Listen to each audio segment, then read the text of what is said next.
turashima Imana ko duhaye umwanya kugira kuba imbere yayo nkuko tumaze kubivuga kenshi. Ni urugamba ni ukumaramaza. Muri introduction cyangwa mbere ko twinjira mu isomo nyirizina,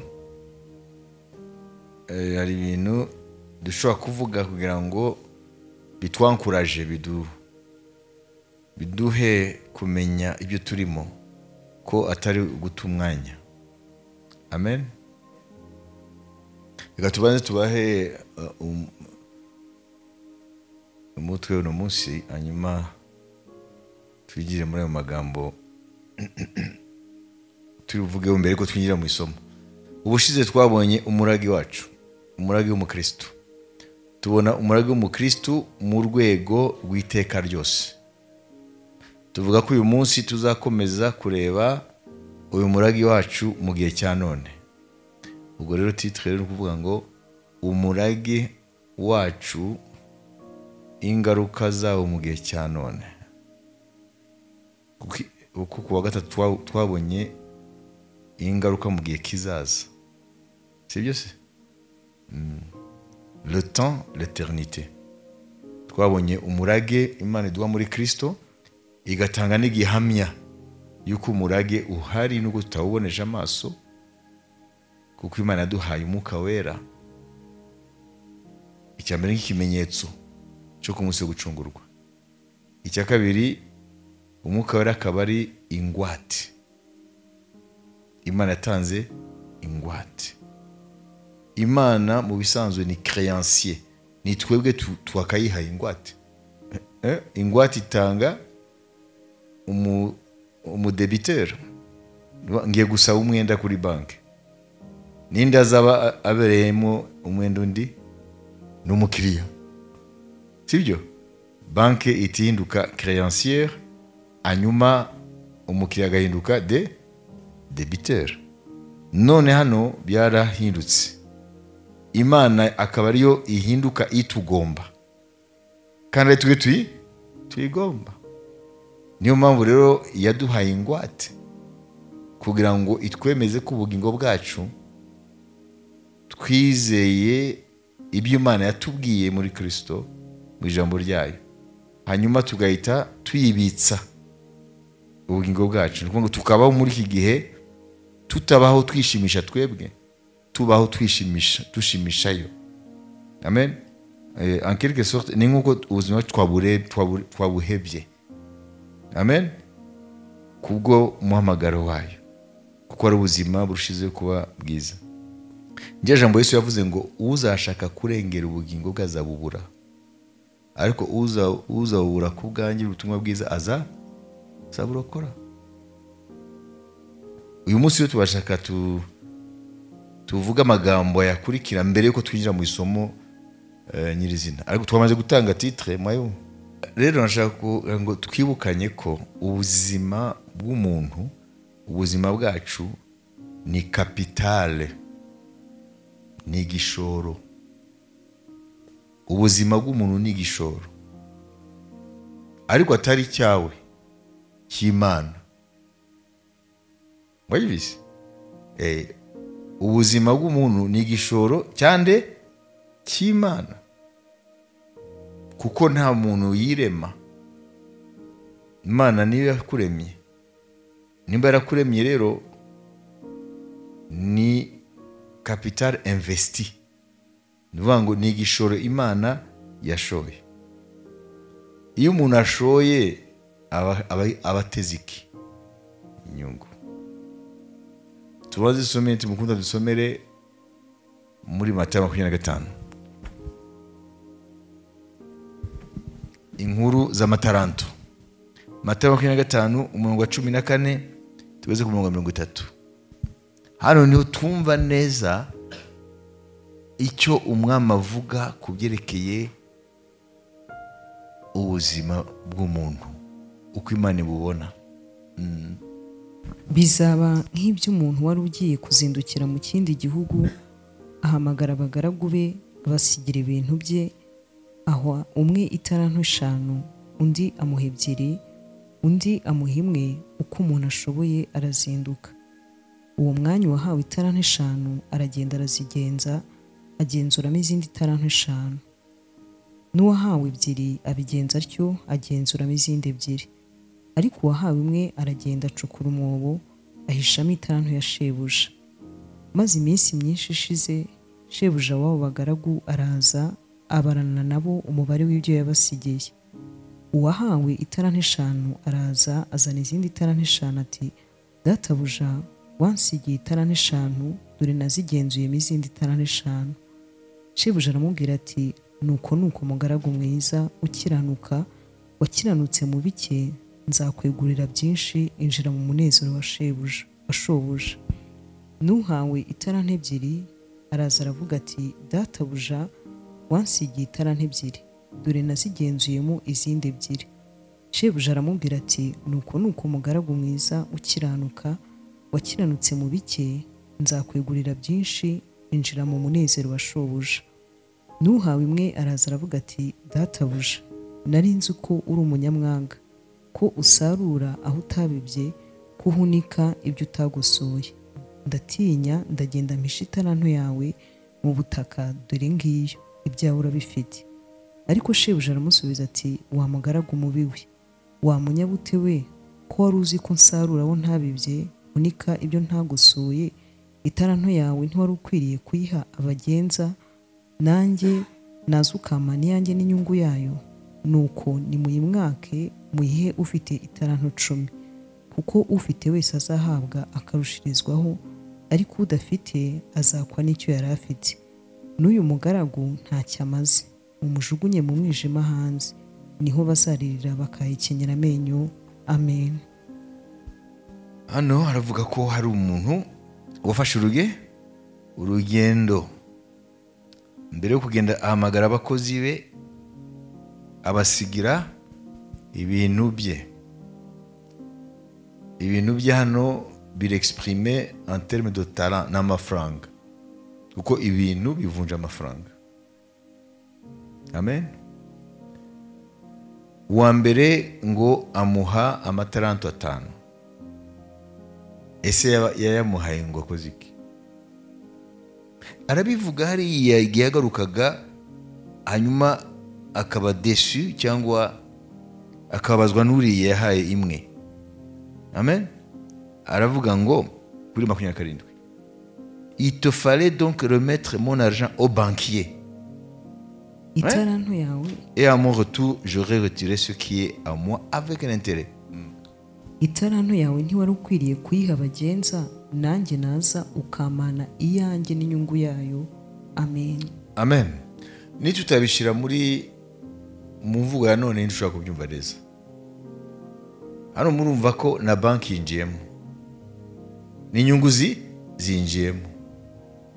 Mwagize? Nuvuga ngo uyo mugabo yarafite ubutunzi bwe, agira n'abakozi. None afata urugendo ruzamara igihe kirekire. None ahamagara abakozi be, kuko uwo muntu yari un investisseur, yari umushoramari. Noneho icyo gihe rero azamara ntashaka guhomba, kuko ubutunzi bwe natawubyaza umusaruro, icyo gihe cyose azamara hariya azaba ahombye. Kuko umu investisseur, umushoramari niko atekereza. We ntabwo atekereza mu yindi nzira, atekereza iteka kubyaza umusaruro, inyungu ibyo afite.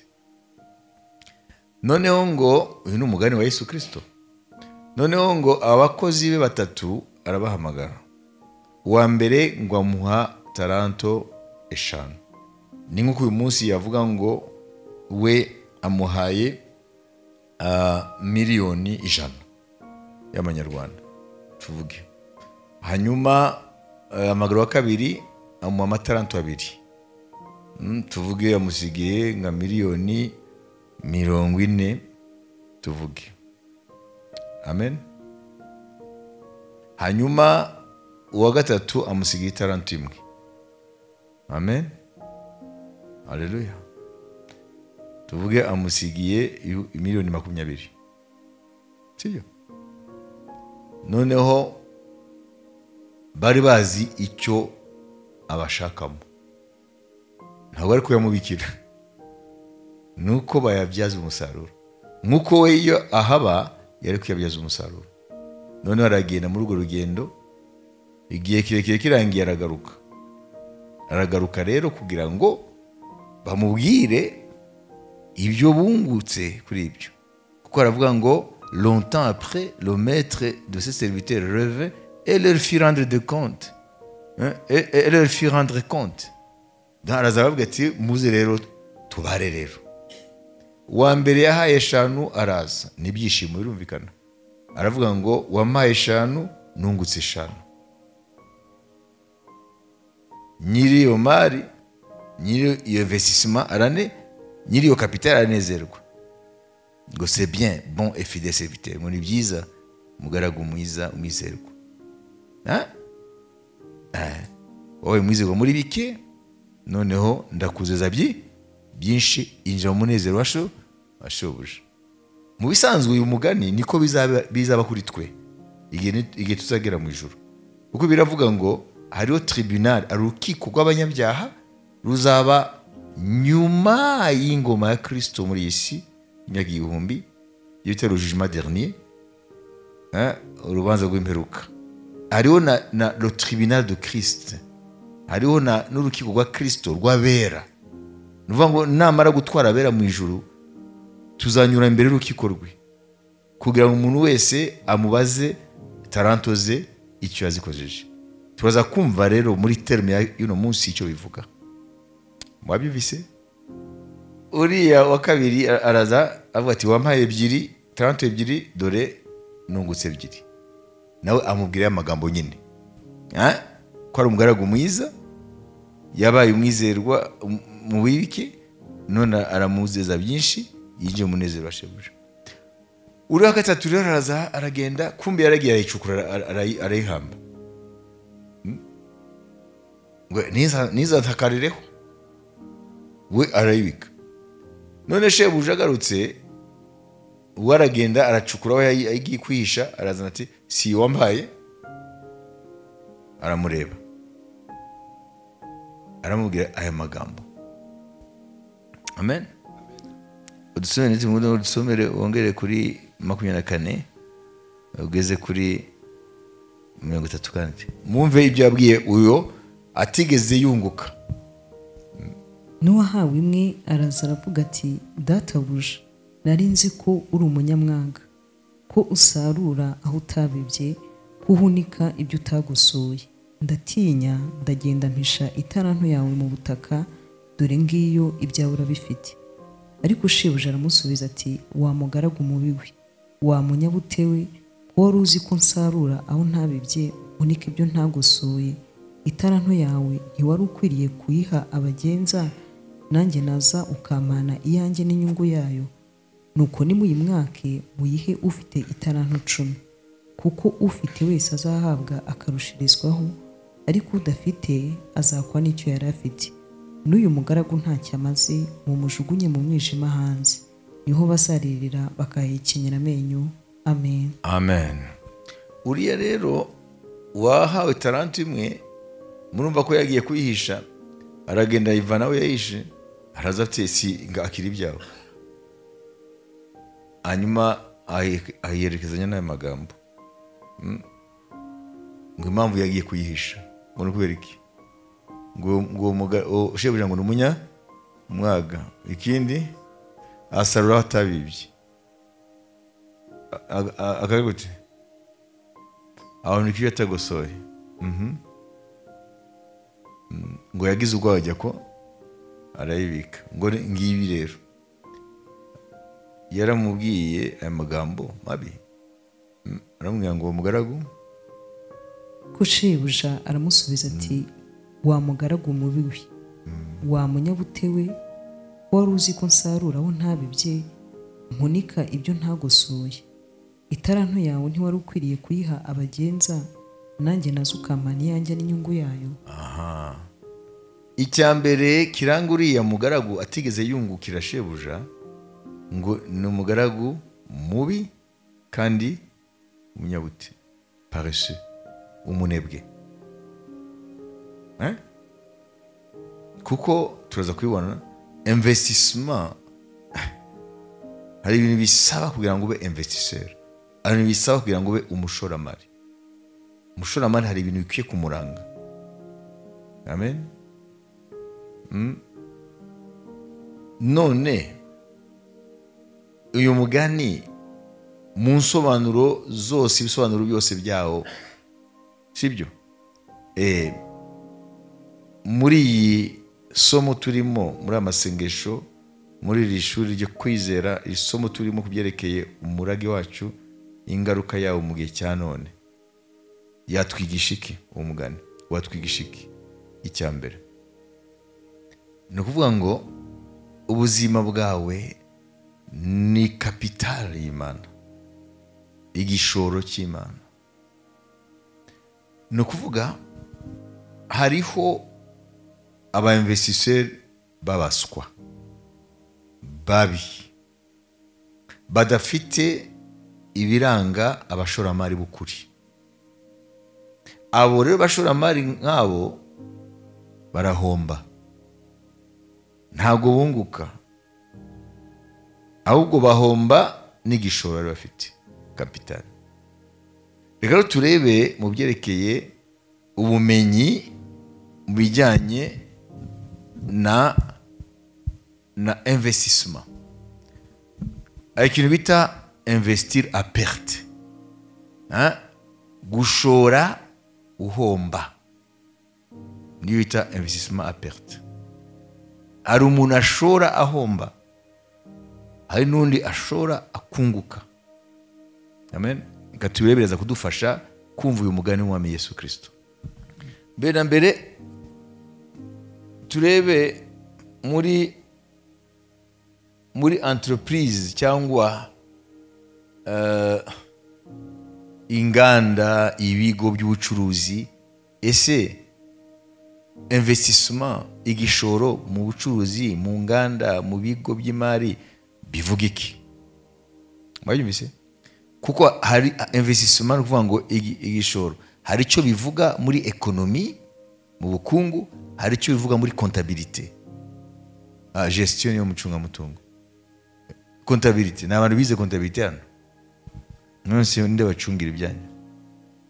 Le terme d'investissement est une notion que l'on trouve principalement en économie.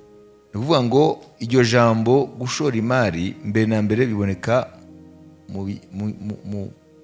mu bijyanye n'amasomo y'ubukungu. Il s'agit d'une dépense souvent immédiate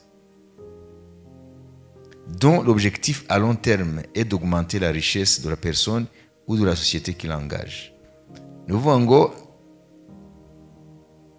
n'amafaranga wikura mu bisanzwe uteganya mu gihe kirekire yuko azakungukira, cyangwa nimba ari sosiyete, company, ikigo, noneho kikunguka, noneho kikagwiza umutungo wacyo, nukomeze kuba uko wari uri. Iyo niyo definition ya investissement muri ekonomi mu byerekeye ubukungu, yaba mu bigo by'imari, yaba mu nganda. Duvuga ngo capital, igishoro n'amafaranga arekurwa, ugasa nk'uyaheba, arekurwa kugira ngo azabyare inyungu mu gihe kirekire, ateze imbere nyirayo cyangwa ikigo cyayasohoye. Amen. Au sein d'une entreprise rero, mu buryo bw'umwihariko muri entreprise, mu ruganda, ikigo cy'imari, au sein d'une entreprise, un investissement a pour fonction d'augmenter la productivité. Iyo mu kigo, inganda, basohoye amafaranga batanze igishoro, ni ukugira ngo bongere umusaruro w'ikigo. umusaruro muri entreprise, ou encore de gagner du temps, cyangwa kugira ngo bashobore gucunguza uburyo umwete. On gagne du temps. Ni ukuvuga ngo hari igihe entreprise cyangwa uruganda rubona yuko rutari mu bihe byiza, amen, nibagumana icyo gishoro cyabo bazasubira inyuma, bagahita bongerezamo ubushobozi bw'amafaranga kugira ngo bagarde competitivité cyangwa babashe guhangana n'izindi nganda zikora nk'ibyabo ku isoko. Mwabise maze kumva aho bihurira n'iby'umwuka. Amen. Alléluia. Bon, muri make sans vous compliquer ni ibyo mwabise. None muri comptabilité rero aho nibyerekeye muri économie mbaru mu bita bukungu simbizi. En comptabilité rero muri comptabilité katubyita ibaruramari. En comptabilité, l'investissement, en comptabilité, l'investissement se caractérise par une dépense amortissable qui augmente le patrimoine de l'entreprise. Mu byerekeye ibaruramari muri comptabilité, igishoro, amen, n'amafaranga asohorwa, amen, akaba yagura ikintu ariko mu gihe runaka, amen, amafaranga yakiguze babaririyemo na amortissement. Musa vuga ngo tuvuge inzu babara ko amortissement yayo ni imyaka 20. Niko nabyize nimba nibuka. Amortissement. Hanyuma imodoka sinzi ko ari 5, je ne sais pas. Vuga ngo buri kintu cyose gifite imyaka bagihaye amortissement, ni vuga ngo gisa naho kiba cyarangije, amen, ya valeur yacu kigasigara ari inyungu, njye bita amortissement. Amen. Reka rero turangize kuri ibi mbere ko tugaruka muri Bibiliya. Il existe 3 types d'investissement. Ariho uburyo butatu bw'ishoramari selon le plan comptable général. Mu byerekeye le plan comptable général cyangwa ibaruramutungo ariho ishoramari ry'uburyo butatu. Icyambere yitwa l'investissement corporel. Tuza kubisobanura. Mwango gushora imari ugura ibifatika inzu n'ibiki. Il y a l'investissement incorporel. Ariho ishoramari ritagura ibintu bifatika. Tuvuge ukagura brevet.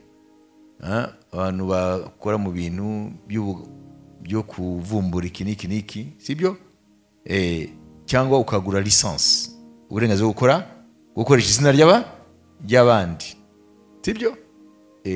None se izina se urarifata gutya, ariko ni igishoro. Imana ishimwe. Amen. Hariho l'investissement financier, igishoro cy'amafaranga.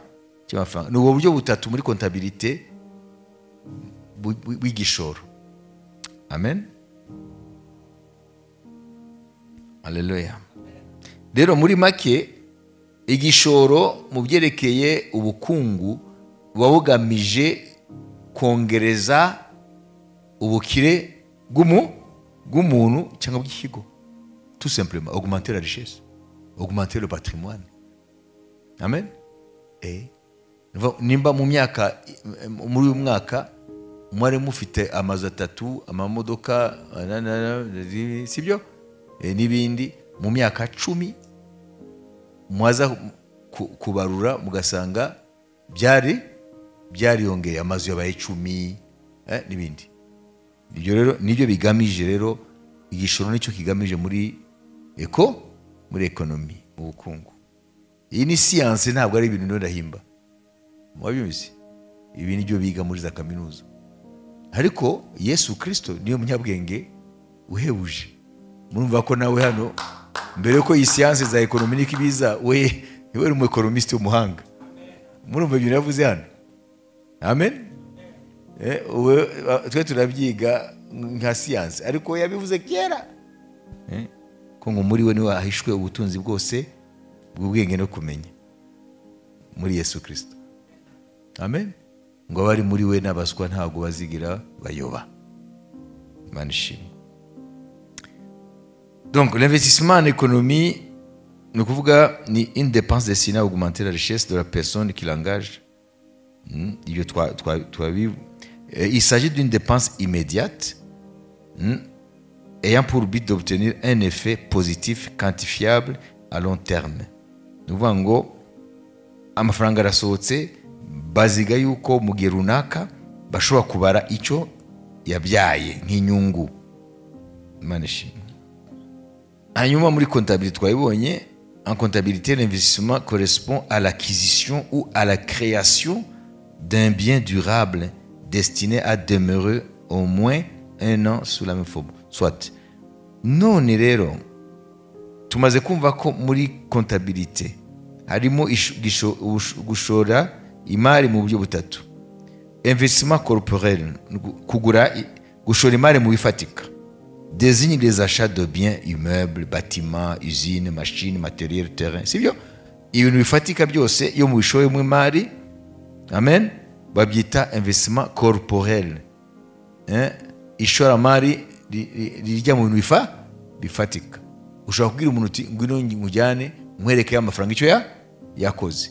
Naragiye hariya mu majyaruguru ngura hegitari izi ngamije yuko mu myaka 5, sibyo, izaba yambyariye ibi n'ibi.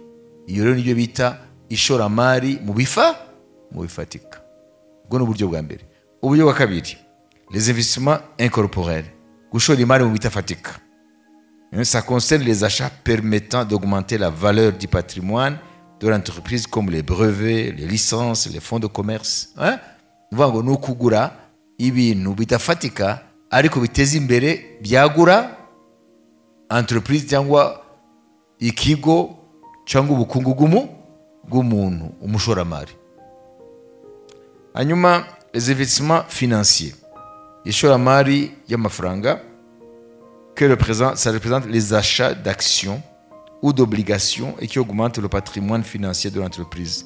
Ni mu gihe mugura imigabane. Nuvuga ngo banke nationale banki y'igihugu igamagara abantu kugura imigabane. Ubuguzi iki? Ntiwasuye amafaranga, none se watanye iki? Watanye imodoka? Watanye inzu? Watanye iki? Watanye imigabane. None se iyo migabane iza kumarira iki? Izunguka. Amen. Alléluia. Iyo ni bita investissement financier. Vango washoye imari mu mafaranga. Ntabwo washoye imari mu kugura ikibanza, ntabwo washoye imari mu kugura izina ngo uzarikoreshe y'ikigo runaka, y'uruganda runaka. Washoye imari mu kugura amafaranga. Ayo mafaranga akaba uyafite mu byo bita les obligations. Banki irakugomba inyungu nyuma y'igihe runaka. Arigihe leta ikenera amafaranga yihuta, icyo gihe ntabwo ihamagara abantu kugura ama obligation, kuko obligation ni à long terme. Ahubwo ihamagara kugura bond de trésor. Nuvuga ngo murazana amafaranga mu gihe cya bugufi bakabungukira. Ni mu gihe leta ikeneye amafaranga byihutirwa, ifite problème ya trésorerie ya cash, ahubwo ngo igende ifyature, hanyuma byice ubukungu ku ifaranga za kuba byinshi by'ipapuro bitajyanye n'ubukungu bufatika. Hanyuma igativuga ati reka tuyavane mu bantu, ahubwo ngo kugira ngo tugende tuyakore, bita faire tourner la planche à billets, ahubwo tuyavane mu bantu tuzabungukire. Leta ibishaka kugira ngo irinde kugwa kw'ifaranga, irakoresha uburyo bubiri. Leta ishaka amafaranga ikoresha uburyo bubiri. Amen. Ikoresha les obligations, byo ni mu gihe kirekire, cyangwa igakoresha igihe cya bugufi, niyo bita bond de trésor, treasury bonds. Mwabyumvise? none tugaruke rero ku by'umwami wacu, le plus grand économiste. Amen. Aravuga ngo uriya mugabo afite abagaragu, ega niwe yivugaga, ni umwami ubwe. Amen. Ni Imana. Aravuga ngo yafashe urugendo rurerure, ntamaze imyaka 2000 yararufashe. None ngo yasigiye abe amataranto, ngo umwe wese nk'uko ubushobozi bwe bungana, ashaka selon sa capacité, kugira ngo bigende gute, babyaze umusaruro, bazamungukire. Igihe azawugaruka akabonana nabo, umunsi azabamubaza itaranto ze yamusigiye icyo zungutse. None nitubizana muri comptabilité, nitubizana muri baruramutungo nk'umubyisi, nitubizana muri economy, bivuga iki by'ukuri? Kuko abantu basoma Bibiliya bakibaza ngo ni inkuru gusa zo mu mwuka, niyo mubona abantu banarambirwa, kuko ntago bazi icyo Yesu yise investissement. Turiga kubyerekeye ishoramari, twahereye ku ishoramari rifatika, turaza kwinjira mu ishoramari ryo mu mwuka. Mubyumve neza, kugeza hose mwangurike. Wababaza ishoramari icyo rivuga mu bukungu, economy, n'ishoramari icyo rivuga muri comptabilité, ibarura mutungo, mwabisobanura? Ntabwo nakoresheje amagambo hanitse, navuze ko investissement ni ukuvuga ishoramari. Kandi twumvise yuko muri economy, mu bukungu, ishoramari ni gishoro gisohoka kugira ngo bigwize, byagure ubukungu, ubutunzi bw'umuntu cyangwa bw'iki. Twabonye ishoramari muri comptabilité cyangwa mu ibarura mutungo icyo bivuga. Ni ukuvuga ngo ni igishoro gisohoka. Amen. Hanyuma kigamije bitandukanye no muri economy. Ibi niyo ndababwira bafite akamaro mu by'ubuzima no mu by'umwuka turi bugeremo. Mwabizi? Reka rero mbaye iminota 5 umuntu wese atekereze kuri ibi ndiyo ndavuga. Iminota 5. Ukore ka revision gake.